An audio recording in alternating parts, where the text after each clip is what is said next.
প্রভাতে উঠিয়া ঢলিয়া ঢলিয়া চলিল রাধার ধাম গো, চলিল রাধার ধাম। ঢলে ঢলে পড়ে যায়, ঢলে ঢলে চলে যায়, ঢলে ঢলে চলে যায়, ঢলে ঢলে চলে যায়, ঢলে ঢলে চলে যায়।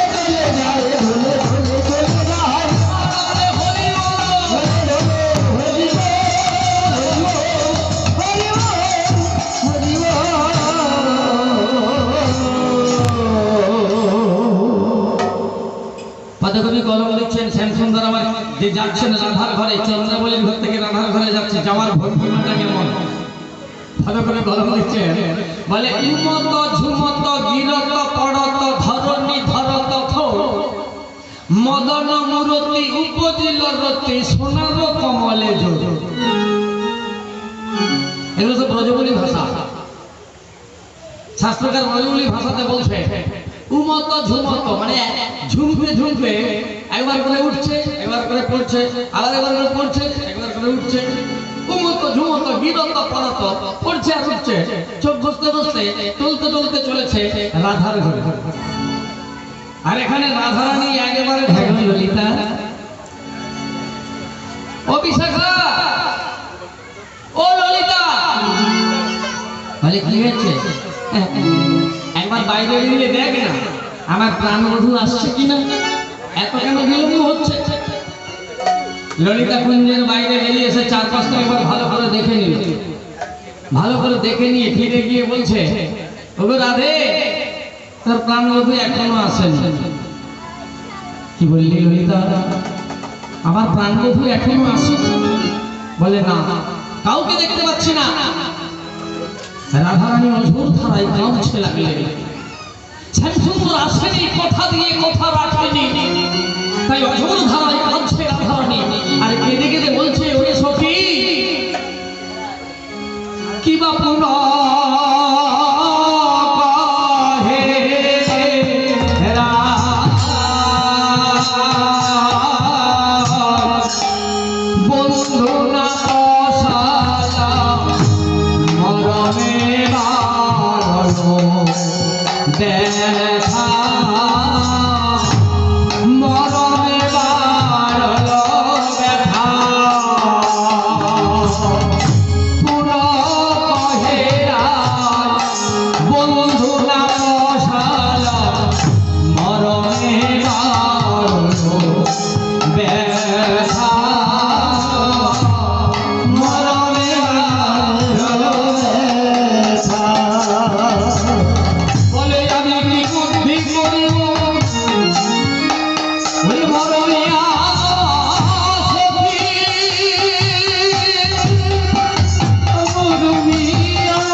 Oh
জয় নিতাই, জয় নিতাই, জয় নিতাই।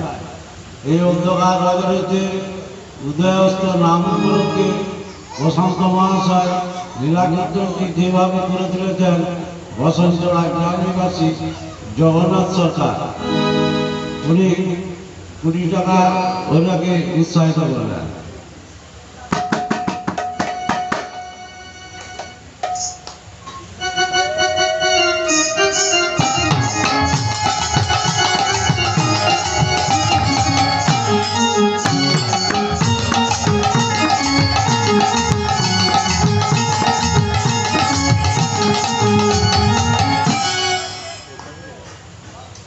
আপনার দান আমি মাথা পেতে নিলাম।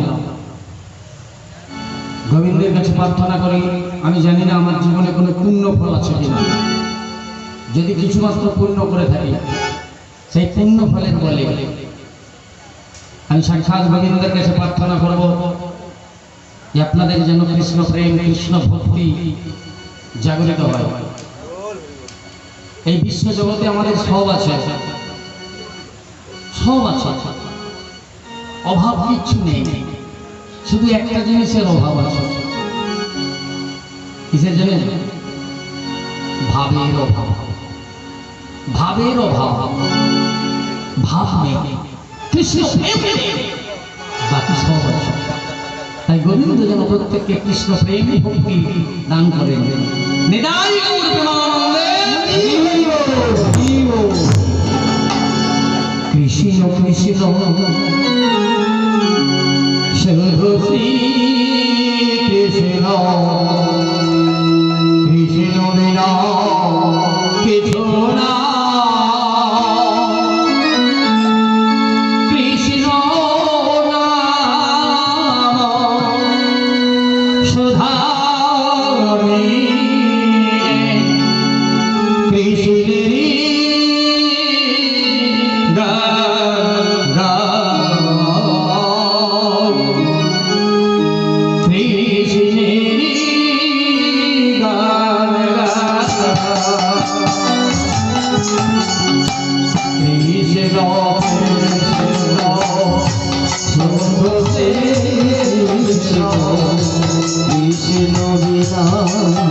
কিছু না, কৃষ্ণ নাম সুধারি কৃষ্ণেরি গান গায়, কৃষ্ণেরি গান গায়।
কৃষ্ণ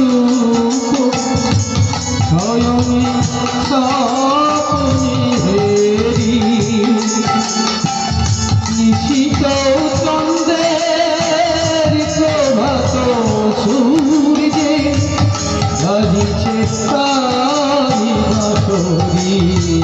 গো হরিছে তারি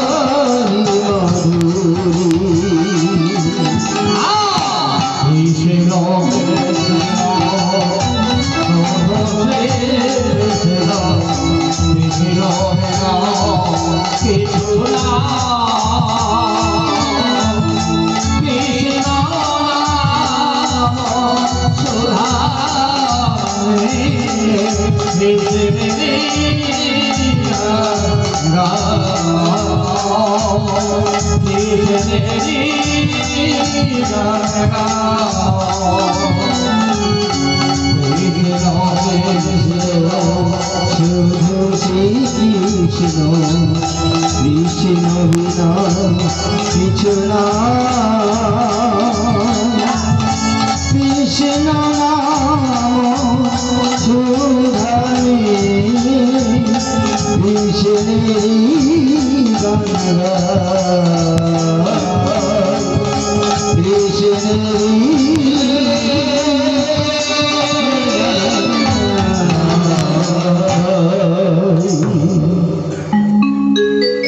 শ্রীমতী রাধারানী ভাবছে যদি কৃষ্ণ আমার নাহি আসে, প্রাণবধূ না আসে, তাহলে এছাড়া জীবনের আর কি দাম আছে। মা গো, ভগবানের সঙ্গে আমাদের তাৎপর্য কি জানেন? আমি একবার আমার গুরুদেবকে জিজ্ঞাসা করেছিলাম, বাবা ভগবান কি বস্তু আর আমরা কি বস্তু? তো আমার গুরুদেব বললেন যে এটা জানতে গেলে তোকে একটা স্লেট আনতে হবে, স্লেট আর একটা পেন্সিল নিয়ে আন। একটা স্লেট আর একটা পেন্সিল নিয়ে এলো। স্লেট পেন্সিল আনার পর আমার গুরুদেব বলছে ওই স্লেটের উপরে পেন্সিল দিয়ে একটা অঙ্কতে এক লিখ, অঙ্কতে একটা এক লিখলাম। এবারে বলছে ওই একের ডান দিকে একটা শূন্য দিয়ে বল সংখ্যাটা কত হয়েছে। একের ডান দিকে শূন্য কত হয় মা? 10। আমার গুরুদেব বলছে 10-এর ডান দিকে আরেকটা দেন 100, 100-এর ডান দিকে আরেকটা দেন 1000, 1000-এর ডান দিকে আরেকটা শূন্য দেন অযুত, অযুতের ডান দিকে আরেকটা শূন্য দেন লক্ষ, লক্ষর ডান দিকে আরেকটা শূন্য দেন নিযুত, নিযুতের ডান দিকে আরেকটা শূন্য দেন। এবারে বল কত হয়েছে? এই বাবা এটা তো 1 কোটি হয়ে গেছে। বলছে এইবার ওই 1 কোটি থেকে একটাকে বাদ দে, দিয়ে বল কত আছে। হ্যাঁ 1 কোটি থেকে 1 বাদ দিলে কত থাকে? সবটাই আছে কিন্তু ভাবনা করে দেখুন। একটাকে বাদ দিয়ে দেওয়ার সঙ্গে সঙ্গে সবগুলো শূন্য, আর কোনো সংখ্যা ধরা হয় না, সব তাহলে আমরা সবাই শূন্য, আমরা সকলে এক একটি শূন্য। কার বলে বলিয়ান? ওই একের বলে বলিয়ান। একটিকে একমেব দ্বিতীয়ম কৃষ্ণস্তু স্বয়ং ভগবান। এক হলেন ভগবান। ওই একটাকে বাদ দিয়ে দিলে আমাদের আর কোনো কিছু থাকবে অস্তিত্ব। আর আমার করতে পারবো আমরা কেউ? এই যতক্ষণ আমার করছি, এটা আমার, ওটা আমার, ওটা আমার, সেটা আমার, সব আমার আমার। আর ওই এক দিন পালিয়ে যাবে, সব ফাঁকা খামার, সব বুঝলে সব ফাঁকা, আর কেউ কাউ রাধারানী সখীদেরকে বলছে ওরে সখী, ওরে মরমিয়া ললিতা, যদি প্রাণবধূ না আসে, যদি এক আমার কাছে না আসে, তবে এই বৃথা দেহ যৌবন, এই দেহ যৌবন আমি কিচ্ছু রাখবো না। ওই যৌবনার জলে প্রাণ দেব বিশ্বাস।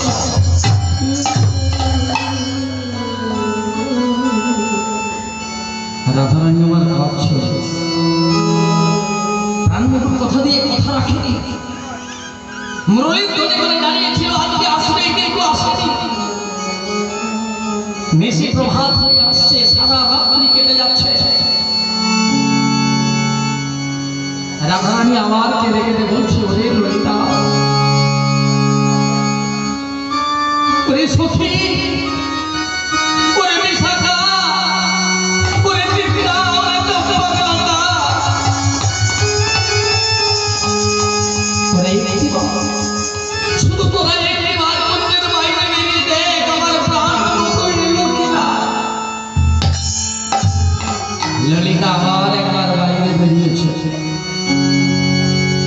বাইরে বেরিয়ে দূর থেকে লক্ষ্য করছে হরি ললিতা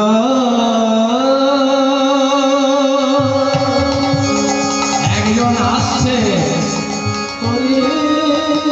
কে যেন একজন আসছে, চলতে চলতে একবার করে লুটিয়ে পড়ছে, আবার উঠছে, আবার আসছে।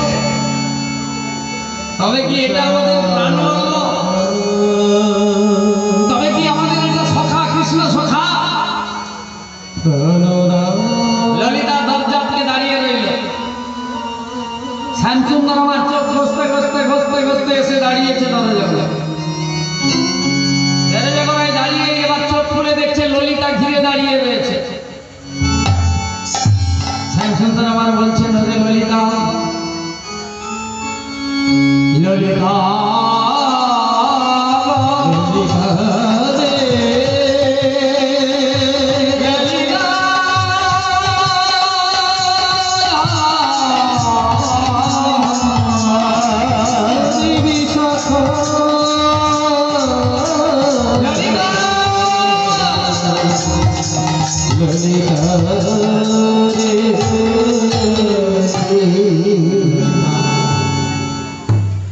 আমি দাদার সাথে সারা রাত ছিলাম, একটু কাজের মধ্যে আটকে পড়েছিলাম। রাধারানীকে কথা দিয়েছিলাম আজকের রাত্রিতে আসবো, কিন্তু আসতে পারিনি সঠিক সময়ে।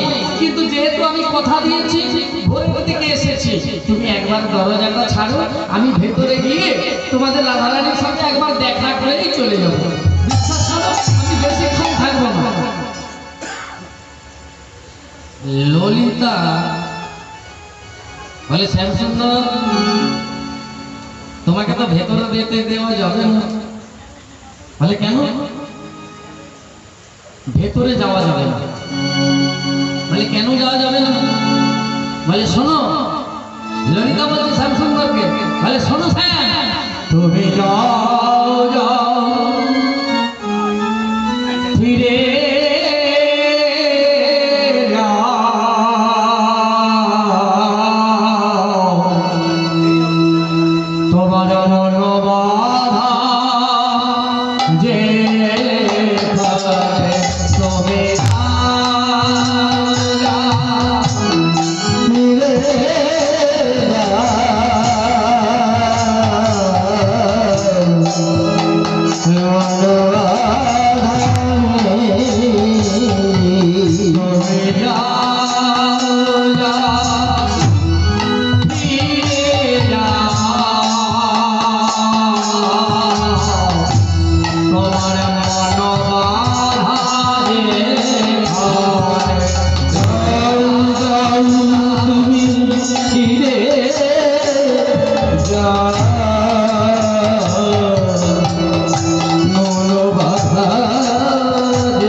রজনীতে তরুণ পেট মহাশয়ের বাড়িতে যে সারাদিন ব্যাপী নাম সংকীর্তন হলো, আজ এই সন্ধ্যায় কীর্তন গান পরিবেশন হচ্ছে। কীর্তন গান পরিবেশন করছেন মাননীয় প্রশান্ত গোস্বামী মহাশয়। ওনার কীর্তন গানে মুগ্ধ হইয়া বসনছড়া গ্রাম নিবাসী ঐশীতে এবং হিয়ারে যথাক্রমে 50 টাকা এবং 100 টাকার নোট হাত দিলেন।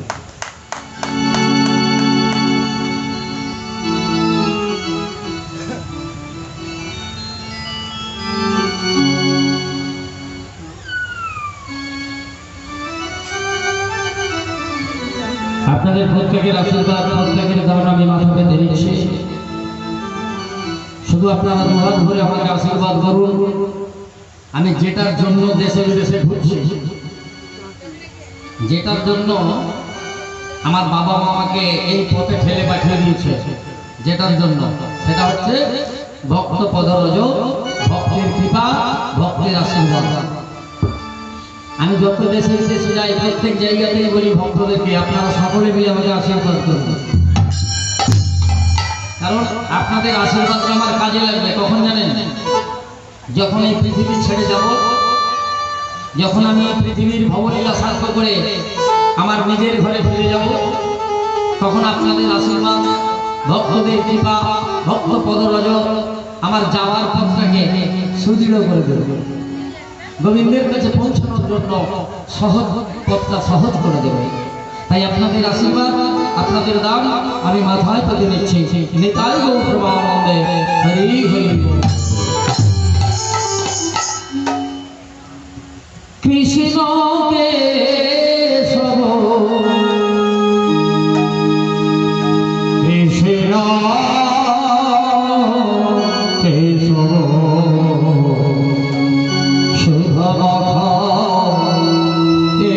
হরি নাম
জপরে জপরে জপরে রসনা জপরে জপরে জপরে রসনা জপরে জপরে জপরে রসনা শোভা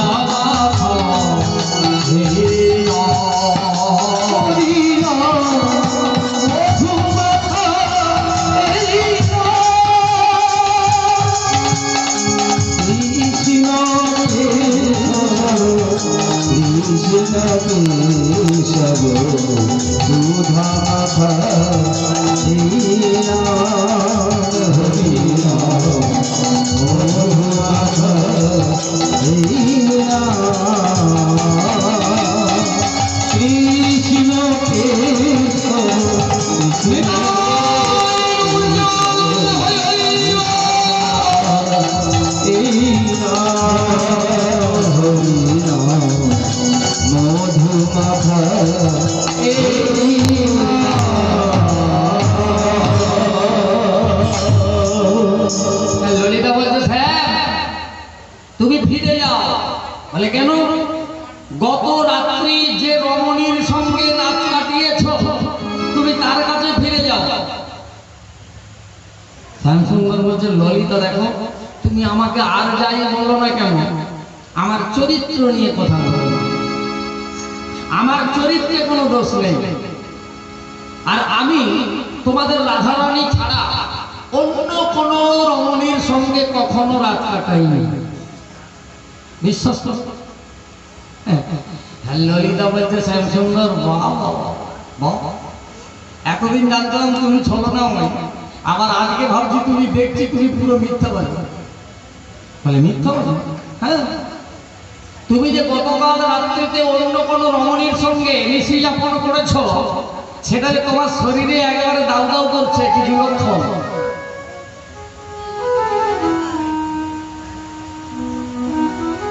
কি এমন দেখতে পাচ্ছ আমার শরীরে যেটা থেকে তুমি বলছো অন্য কোন রমণীর সঙ্গে রাত কাটিয়েছি? ললিতা তোমার মনটা এত ছোট, আমাকে তুমি সন্দেহ করছো অন্য কোন রমণীর সঙ্গে রাত কাটিয়েছি? ললিতা বলছে হ্যাঁ, তোমার শরীরের মধ্যে কিছু এমন লক্ষণ দেখা যাচ্ছে, কিছু চিহ্ন এমন ফুটে উঠেছে, এটা থেকে বোঝা যায় যে তুমি অন্য কোন রমণীর সঙ্গে রাত কাটিয়েছো। শ্যামসুন্দর বলছে তাহলে বলো কি এমন শরীরের মধ্যে চিহ্ন ফুটে উঠেছে যেটা থেকে তুমি এত বড় মিথ্যা অপবাদ দিয়ে দিলে আমি অন্য রমণীর সঙ্গে রাত কাটিয়েছি? ললিতা বলছে তাহলে শোনো, বলো। এবার ললিতা বলছে বলে নীলত কলসি মুখমণ্ডল ঝামর কাহে হেলো, নীলত কলসি মুখমণ্ডল ঝামর কাহে হেলো, নীলত কলসি মুখমণ্ডল ঝামর কাহে হেলো, নীলত কলসি মুখমণ্ডল ঝামর কাহে হেলো। বদন তোমার শুকিয়ে গেল, বদন কেন শুকিয়ে, বদন কেন শুকিয়ে গেল, বলো বলো ওহে গেল, বদন কেন শুকাইয়ে গেল, বলো সে মোরে কালো, বদন তোমার শুকিয়ে গেল, বলে বলো বলো ওহে গেল, বদন কেন শুকাইয়ে গেল, বলো ওহে গেল, বদন তোমার শুকাইয়ে গেল,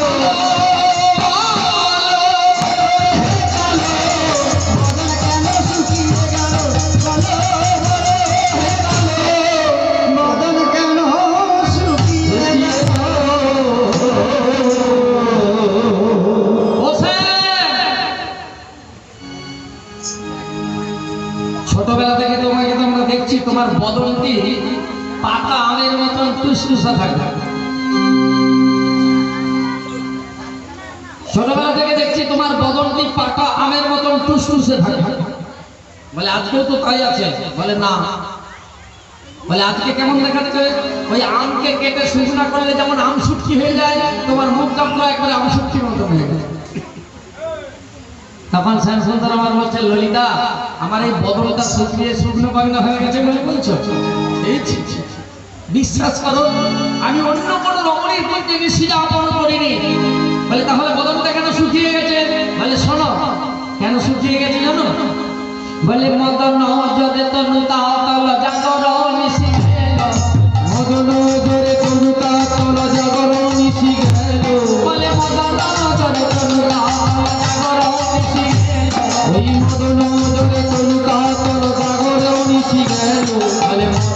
জলে ভুগে ভুগে মদন জলে ভুগে ভুগে মদন জলে ভুগে ভুগে মদন জলে ভুগে ভুগে মদন শুকায়ে গেল মদন জলে ভুগে ভুগে তাই তো মদন শুকায় গেল মদন জলে ভুগে ভুগে রাধার কথা ভেবে ভেবে তাই তো মদন শুকায়ে ওই রাধার কথা ভেবে ভেবে তাই তো মদন শুকায় গেল রাধার কথা ভেবে ভেবে তাই তো মদন শুকায়ে গেল রাধার কথা ভেবে ভেবে তাই তো মদন শুকায় গেল প্রেমানন্দে তাই তো মদন শুকায় গেল তাই তো মদন শুকায় গেল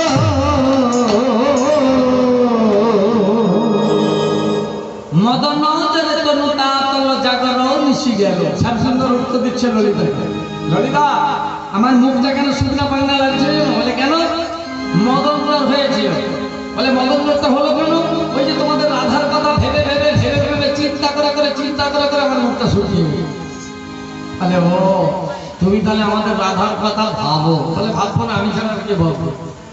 হ্যাঁ বলে ভালো, কিন্তু আরো যে বৈলক্ষণ পাচ্ছি, তুমি যে অন্য কোনো রমণীর সঙ্গে রাত কাটিয়েছো, তোমার শরীরে আরো বৈলক্ষণ পাচ্ছি। বলে আবার কি দেখছো? বলে তাহলে শোনো। বলে চন্দন কাহে অলকা পরি সিন্দুর ভালে নেলো, চন্দন কহে অলকা পরি সিন্দুর ভালে মেলো চন্দন কাহে অলকা পরি সিন্দুর ভালে নেলো, ওই চন্দন কহে অলকা পরি সিন্দুর ভালে মেলো বলে বলো হে কালো, বলো বলো ওহে কালো বলে বলো ও হে কালো, বলো বলো ওহে কালো বলে ললাটে চন্দন কোথায় গেল? বলো ও হে কালো, ওই ললাটে চন্দন কোথায় গেল? বলো বলো ওহে কালো কোথায় গেল? বলো ও হে কালো। ললাটে চন্দন কোথায় গেল? বলো বলো ওহে কালো বলে কি সারা জীবন ছোটবেলা থেকে দেখে আসছি তোমার ললাটে থাকে চন্দনের তিলক। বলে হ্যাঁ আদর তো আছে। বলে না। বলে তাহলে কি আছে আজকে? হ্যাঁ, গোটা মুখে সিঁদুর মাখামাখি আছে। অতএব এ থেকে বোঝা যায় তুমি অন্য কোনো রমণীর সঙ্গে রাত কাটিয়েছো, এবং যে রমণীর কাছে রাত কাটিয়েছো সে একজন বিবাহিতা। তার স্মৃতির সিঁদুর তোমার গোটা মুখে মাখামাখি হয়ে গেছে। এরপরেও তুমি বলছো অন্য রমণীর ঘরে রাত কাটাওনি।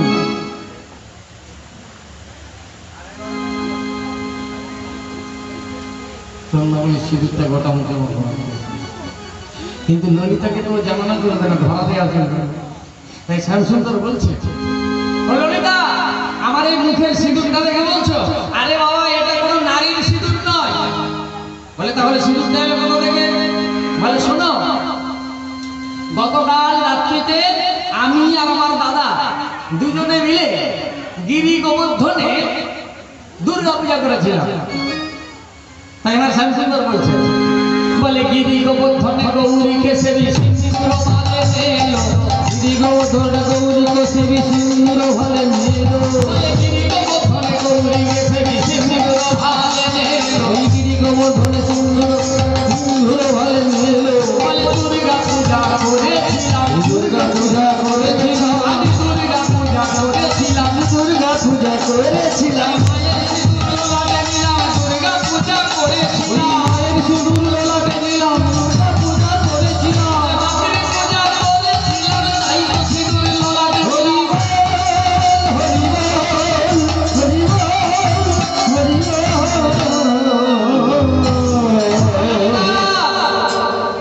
গতকাল রাত্রিতে আমি আর আমার দাদা গিরি গোবর্ধন পর্বতে আমরা দুর্গা পূজা করেছিলাম।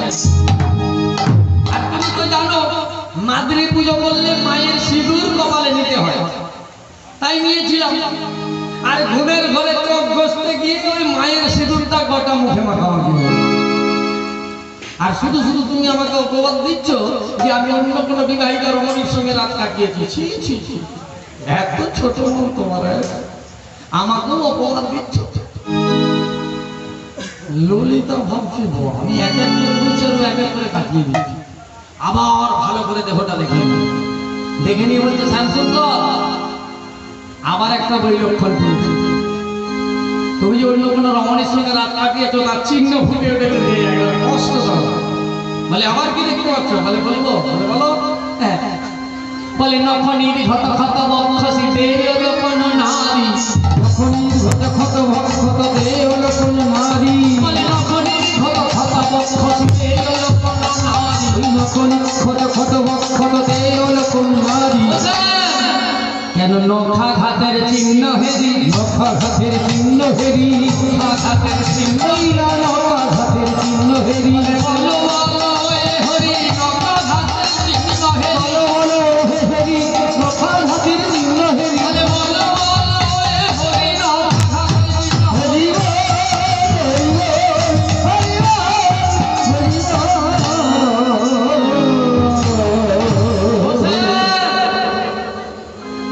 আমি তো একজন নারী, আর নারীদের ব্যাপারটা আমি ভালো জানি।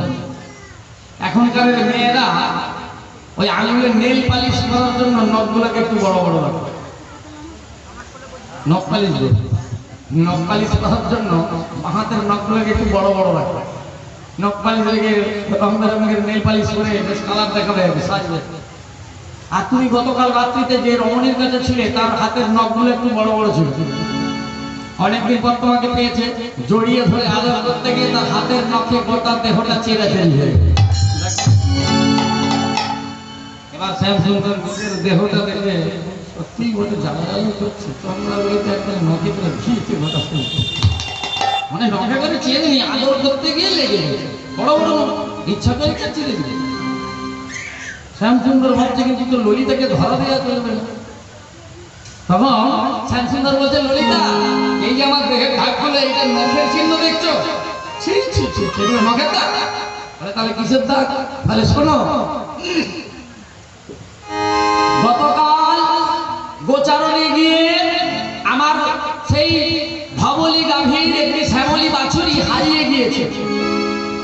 দাদাকে বললাম দাদা বাছুরটা খুঁজে আনো, দাদা গেল না।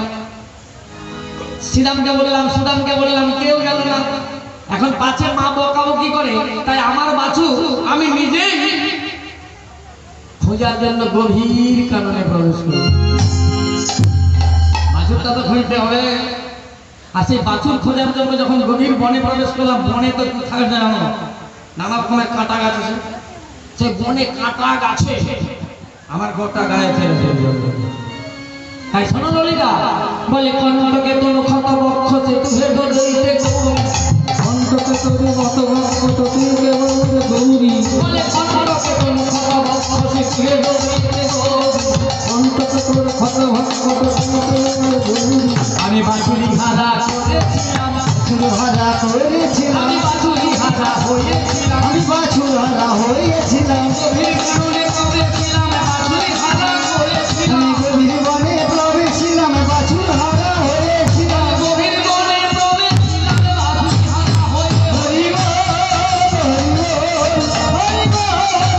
বাছুর হারা হয়েছিলাম। আমি সেই বাছুরি অন্বেষণের জন্য জঙ্গলে প্রবেশ করেছিলাম, আর জঙ্গলের নানা রকমের কাঁটা গাছে, সেই কাঁটাতে আমার গাটা চেরা জড়িয়ে। ললিতা ভাবছে শ্যামসুন্দর এত চতুর, বারবার লক্ষণগুলো বলছে ও কাটিয়ে দিচ্ছে। আবার একবার পা থেকে মাথা পর্যন্ত ভালো করে দেখে নিয়ে শ্যাম তাহলে কি এতক্ষণ ধরে যা যা বললাম সব তো তুমি উড়িয়ে দিয়ে, এইবার যে ওই লক্ষ্যটি আমি দেখতে পাই আর উড়াবার সাধ্য তোমার, এবার তুমি ধরা পড়ে যাবে। মানে আবার কি দেখতে পাচ্ছ? বলে হ্যাঁ পাচ্ছি। তাহলে কি দেখছো? বলে বলবো, বলো। তাহলে শোনো, বলে পীতাম্বর বহু বহি রই নীলাম্বর ছড়ি, পীতাম্বর বহু বহি রই নীলাম্বর ছড়ি, বলে পীতাম্বর বহু বহি রই নীলাম্বর ছড়ি, পীতাম্বর বহু বহি ধরি নীলাম্বর ছড়ি। আমার নীলাম্বরটি কোথায় গেল? আমার নীলাম্বরটি কোথায় গেল? নীলাম্বরটি কোথায় গেল? নীলাম্বরটি কোথায় গেল? বলো বলো হে নাগর, নীলাম্বরটি কোথায় গেল? বলো বলো হে কালে, নীলাম্বরটি কোথায় গেল? বলো বলো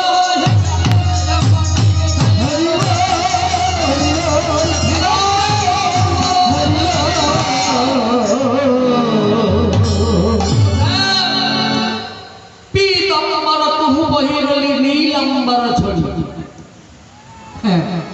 ছোটবেলা দেখতে দেখেছি তুমি নীল রঙের কাপড় পরো, আজকে নীল রঙের নয়, বলে আজকে কি, বলে আজকে পিতৃ রঙের কাপড় পরো।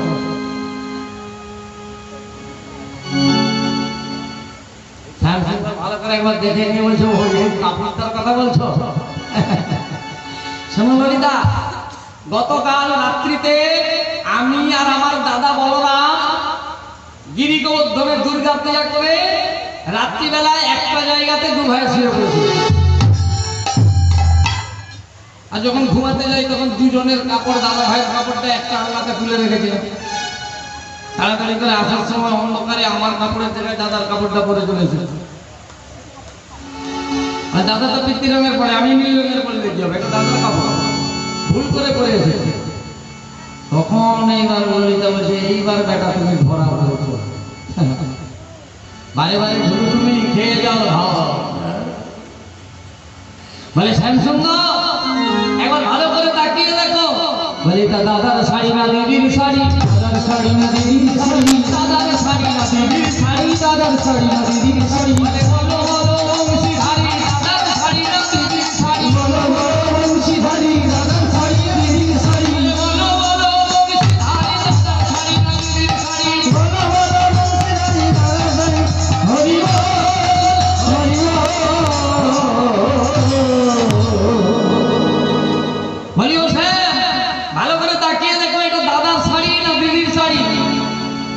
এটা তো দাদার নয়, এটা দিদি, এটা শাড়ি, এটা ধুতি না।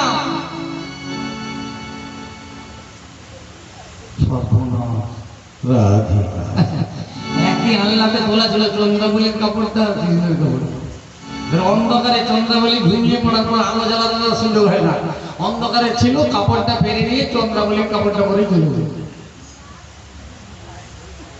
চোরের মাইনে বেশি গলা কতক্ষণ, যতক্ষণ না পড়ে ধরা। যতক্ষণ না ধরা পড়ছে না, আমি কিন্তু যখনই পড়বে ধরা, একবারে জিও মিটিং করা। ধরা যদি পড়ে যায় একবারে বেগুনি চুপসার মতো চুপসে আর মুখে রান নাই, ধরা পড়ে গেছে। কিছুক্ষণ ধরা পড়ে যাওয়ার পরে এবার বলছে, ললিতা বিশ্বাস করো আমি এখানকেই আসছিলাম, চন্দ্রাবলী জোর করে নিয়ে চলে গিয়েছে। তো রাধারানীকে এই কথা বলবো না, রাধারানী শুনে ফেলে চলে যেত। ললিতাকে বলছে, ললিতা তুমি রাধারানীকে বলো না, যা হবার হয়েছে ভুল হয়েছে, তুমি তো কি এসেছি, তুমি একবার দ্বার ছাড়ো, একবার ভেতরে যাই, তোমাদের রাধারানীর সঙ্গে একবার দেখা করেই চলে যাবো। তোমাদের রাধারানীর একবার ওই বিধুকে হাসি দেখেই চলে যাবো, একটি বার দরজা ছাড়ো। ললিতা বলছে, না তুমি যাও যাও ফিরে যাও, মন বাধা দে, তুমি যাও যাও ফিরে যাও, মন বাধা দে, তুমি যাও যাও ফিরে যাও, তোমার মন বাধা দে, যাও যাও তুমি ফিরে যাও, মন বাধা দে, তুমি পরের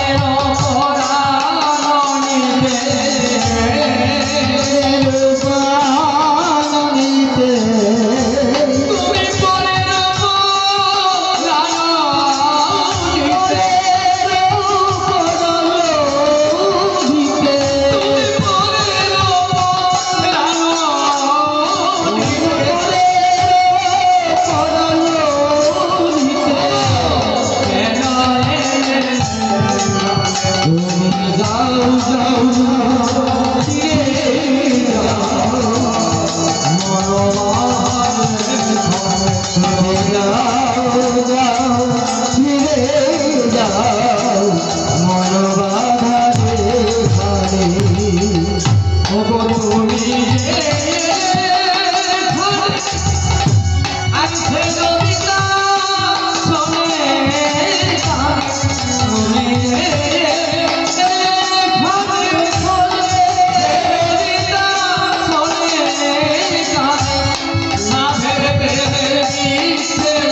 সাধের প্রেমে বিচ্ছেদ হবে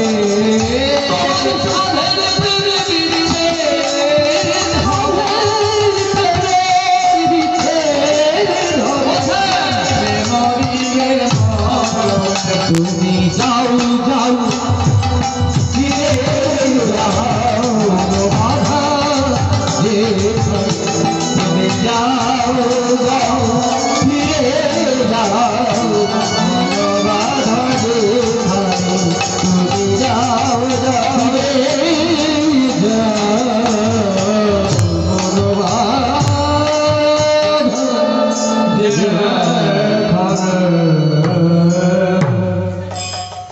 ললিতা ললিতা যা হবার হয়ে গেছে তোমার কাছে আমি করজোড়ে বলছি তুমি একটিবার দ্বার ছাড়ো আমাকে ভেতরে যেতে দাও তোমাদের রাধারানীর সাথে দেখা করে আমি বেরিয়ে যাব কথা দিচ্ছি বেশিক্ষণ সময় নেব না যাবো আর আসবো ভগবান কৃষ্ণচন্দ্র যখন করজোড়ে ললিতার কাছে প্রার্থনা করছে অপরাধ স্বীকার করছে ললিতা দ্বার ছেড়ে দিলেন বেশ তবে যাও শ্যামসুন্দর আমার ভেতরে প্রবেশ করলেন ভেতরে প্রবেশ করে দেখছেন শ্রীমতী রাধারানী এক হাত ঘোমটা দিয়ে সমস্ত কথোপকথন শুনে ফেলেছে আমাকে কথা দিয়ে অন্য রমণীর সঙ্গে রাত কাটিয়েছে বাবা বউ যদি রাগ করে ঘরের বউ যদি রাগ করে রাগ ভাঙানো সহজ আর প্রেমিকা যদি রাগ করে রাগ ভাঙানো বড় কঠিন তিনি মাথায় রাখবেন ঘরের বউ রাগ করলে রাগ ভাঙানো যায় প্রেমিকা রাগ করলে রাগ ভাঙানো যায় না রাধারানীতে বউ নয় রাধারানী প্রেমিকা ভক্ত তাই রাধারানী গভীর মান করে বসেছে শ্যামসুন্দর ধীরে ধীরে গিয়ে কাছে বসলো কাছে বসে করজোড়ে বলছে গো রাধে ওগো রাই গরবিনী ওগো রাজা আরো ঝিয়ারি ওগো আইনে রাজারে ঘরণী রাধে গো ওগো রাধে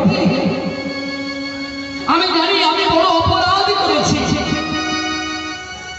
আমি কথা দিয়ে কথা রাখিনি আসবো বলে আসতে পারিনি এটা আমার অপরাধ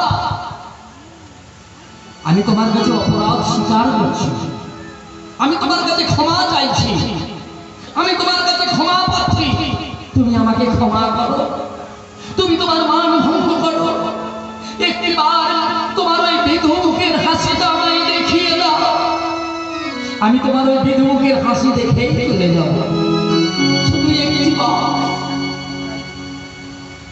রাধারানী এমন গভীর মান করে বসেছে রাধারানীর কোনো মতেই মান ভঙ্গ হচ্ছে না তাই শ্যামসুন্দর আবার বললেন রাধে আমি কথা দিচ্ছি এই যে তোমাকে আসবো বলে আসতে পারিনি কথা দিয়ে কথা রাখতে পারিনি এটা এক প্রকার ঋণ আমি তোমার কাছে এই প্রেম ঋণ করলাম দাপর যুগে তুমি আজকে মান ভঙ্গ করো আমি কথা দিচ্ছি তোমার এই প্রেম ঋণ আমি শোধ করবো আগত করেই দিবে আর কেমন করে শোধ করবো জানো তাহলে কেমন করে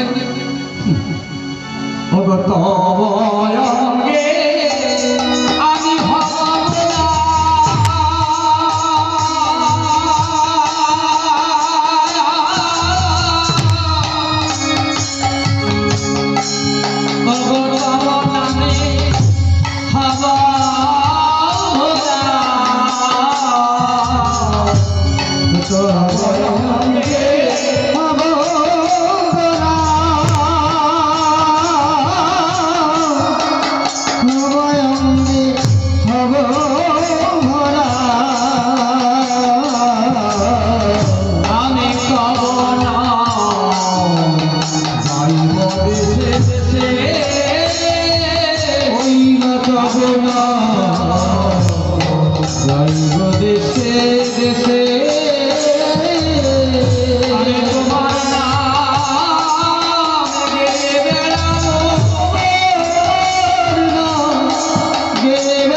আমি কথা দিলাম। তথাপি রাধারানীর মানভঙ্গ হচ্ছে না মাগো। ভগবান কৃষ্ণচন্দ্র মান ভাঙাচ্ছেন, তথাপি মানভঙ্গ হচ্ছে না। শ্যামসুন্দর আবার বললেন, তবে রাধে আমি বুঝেছি কারো কাছ থেকে টাকা ধার করলে যেমন টাকাটা ফেরত দিতে হয়, আবার কিছু এক্সট্রা দিতে হয়, কেন? যেটা সুদ, ম্যাচ। টাকা ধার করলে, ঋণ করলে টাকার একটা সুদ দিতে হয়। তোমার কাছে আমি প্রেম ঋণ করেছি, এই প্রেম ঋণ আমি শোধ করবো, তুমি এই প্রেম ঋণের সুদ চাইছো, এই প্রেম ঋণের ব্যাজ চাইছো, বেশ এটাও আমি শোধ করবো। কেমন করে জানো? যদি বিধি আমাকে ঘনহীন না করে আগত কলিযুগে, তোমার আমি প্রেম ঋণের ব্যাজ শোধ করবো। বলে কেমন করে? বলে ধুলাই গড়া গড়ি দেব, ধুলাই গড়া গড়ি দেব, ধুলাই গড়া গড়ি দেব, জয় রাধে শ্রী রাধে বলে ধুলাই গড়া গড়ি দেব,